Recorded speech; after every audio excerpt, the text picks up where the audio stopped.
Europe right now is caught in a false duality. On the one hand, we have the status quo, curated by what is essentially the establishment. And on the other hand, we have an insidious slide into the 1930s, which is propagated by the nationalist international throughout Europe. So if you don't agree with the status quo, your alternative is nationalists, re-erecting borders and so on. Now, in this atmosphere of constant crisis where everybody's trying to put out small bushfires, nobody's really dealing with the source of the flames. And this environment is what's driving our fellow citizens to indignation and to despair, whether that despair is not turning out to vote or turning out to vote for Marine Le Pen. So the main thing that we feel is missing from Europe is democracy, a choice, not this duality of go with the way things are now or you break up everything.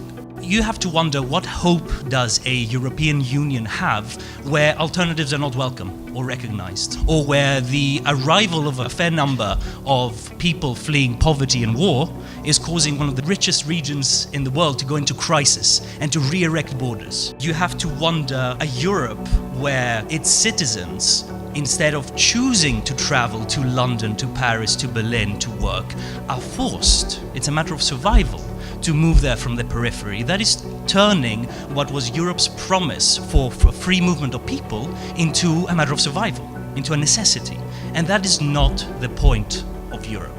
We in DiEM25, we recognize that a European Union to which its citizens cannot relate to will fall apart, it will disintegrate. That is why, as a movement, what we're trying to do is to bring together Democrats, to bring together progressives, whether they are from parties or they're simple like everyday citizens or they're part of NGOs and civil society, and form a counterforce to the nationalist international, a progressive international. The last thing Europe needs right now is a Europe of multiple speeds and varying geometries. What we need is a Europe that is acting for its citizens.